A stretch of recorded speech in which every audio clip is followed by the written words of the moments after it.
esa curva inversa y es para que os quiero. José Luis Moreno. ¿Qué tal? Muy buenas noches. Muy buenas noches. ¿Cómo estás?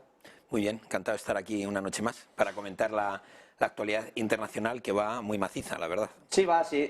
Yo no sé si con esto de la Reserva Federal y el crédito quiere hacer algún apunte o nos metemos directamente. Bueno, decir que pintan bastos. Las curvas inversas de tipo son indicadores de falta de confianza en los gobiernos y en las decisiones de los gobiernos.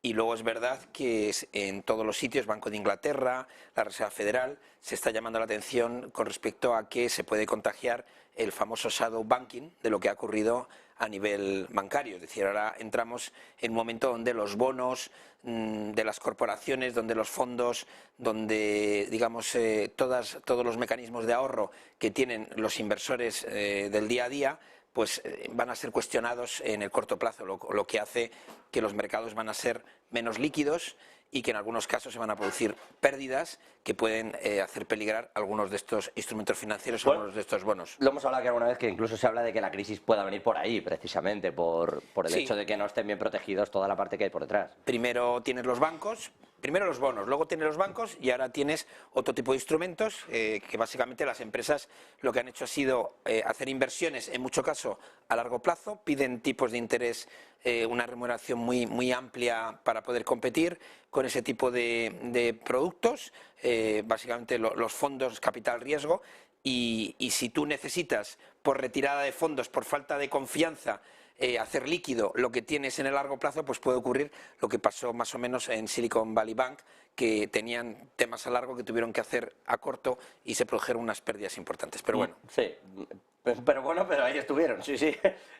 Importante fue. Dentro de todo lo que yo daba al principio, dentro de ese análisis geopolítico que afecta ahí mucho a la economía, a cómo se está encarando todo, lo que también ha dejado mucha huella a lo largo de todo este fin de semana ha sido Emmanuel Macron en China.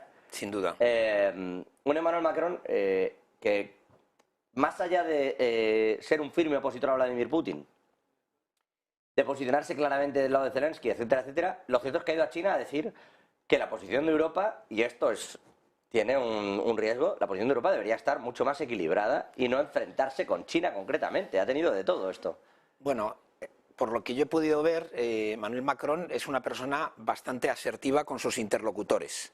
Y yo creo que ese exceso de asertividad con el interlocutor chino ha hecho que haya hecho unas afirmaciones que algunos grandes políticos de los Estados Unidos han considerado ofensivas. Ahora las vamos a analizar. Parece ser también que en el tramo largo del viaje entre París y China ha ido coincidiendo una serie de entrevistas a periodistas en el avión y se le ha calentado un poco la boca con muchas cosas. En algunos casos, con algún medio, ha salido públicamente que la propia oficina del Liceo ha censurado o ha controlado el alcance de esas afirmaciones, pero los mismos periodistas decían que era muy radical con estas afirmaciones. ¿A qué afirmaciones me refiero? Cuando ha hablado de que Europa no tiene por qué ir siempre de la mano de Estados Unidos, incluso ha utilizado un término bastante ofensivo para los estadounidenses, y yo también lo considero ofensivo, que ha utilizado el término vasallaje, decir que Europa es un vasallo de los Estados Unidos. Para mí eso, por un lado, tiene que ver con una ingratitud muy grande con respecto a los Estados Unidos. Recordemos a quien nos ve que gracias a los estadounidenses la Primera y Segunda Guerra Mundial se pudieron ganar contra dictadores, por eso tenemos libertad en Europa. Y luego, digamos, también esa forma de ser de algunos políticos franceses cuando hablan de temas militares, que podíamos hablar de arrogancia.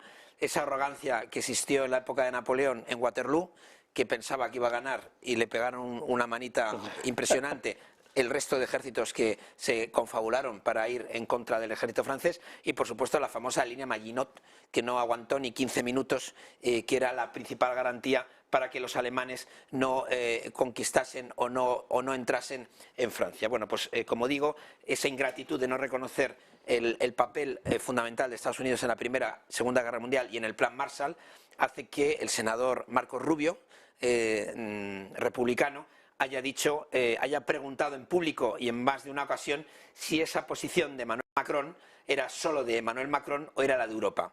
Y ha apostillado, porque si es la de Europa, que sepan los europeos que Estados Unidos no tiene por qué estar apoyando, en este caso, a Ucrania en territorio europeo.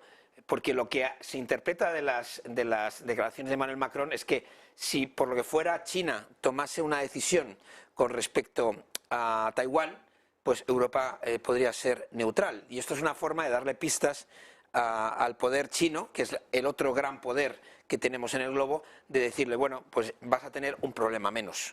Con lo cual, eso por parte de Marco Rubio significa una traición en público y, bueno, lo ha dicho y ha cuestionado mucho estas declaraciones.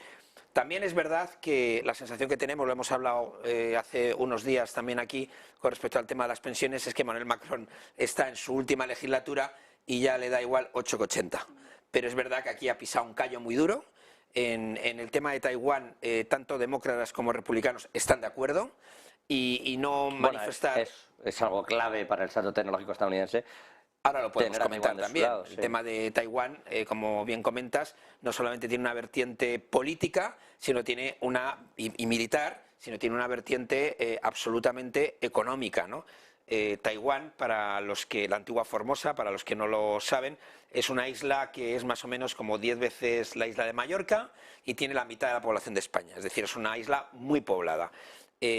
Durante la Segunda Guerra Mundial estuvo bajo el dominio japonés, es decir, los japoneses han estado ahí. También los españoles en el siglo XVII tuvieron una parte, digamos, colonizada por España en el siglo XVII, o sea que también hay cierto, digamos, legado español en la isla de Taiwán. Y, como todos sabemos, cuando los comunistas en China echan al gobierno, se recoge allí en Formosa. Hasta los años 80 es una dictadura y a partir de los años 80 se ha convertido en una democracia. Bueno, pues como digo, esta isla tiene tres cosas importantes. Uno, que está en un lugar privilegiado, en una ruta clave para lo que son componentes fundamentales en la cadena de montaje de muchos elementos que tenemos en Occidente. Segundo, como tú has comentado, es el 64% de los semiconductores que se usan en el mundo y se usan tanto para los vehículos, pero también para los drones, para los misiles, para los electrodomésticos, se hacen aquí, en la isla de Taiwán.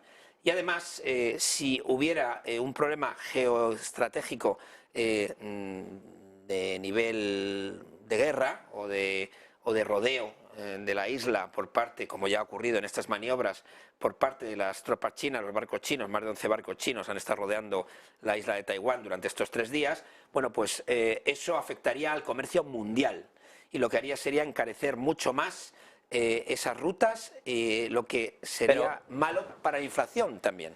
Es que iba a decir yo, un problema en Taiwán, decía yo al inicio del programa, deja en pecata minuta la crisis económica desatada por la invasión rusa de Ucrania. O sea, un problema de verdad en Taiwán dinamita por completo la economía global.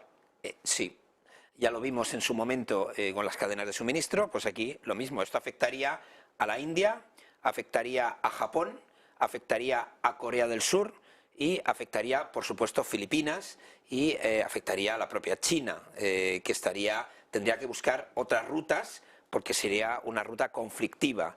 Pero es que el tema de los semiconductores es muy crítico porque, realmente la economía mundial depende de estos semiconductores.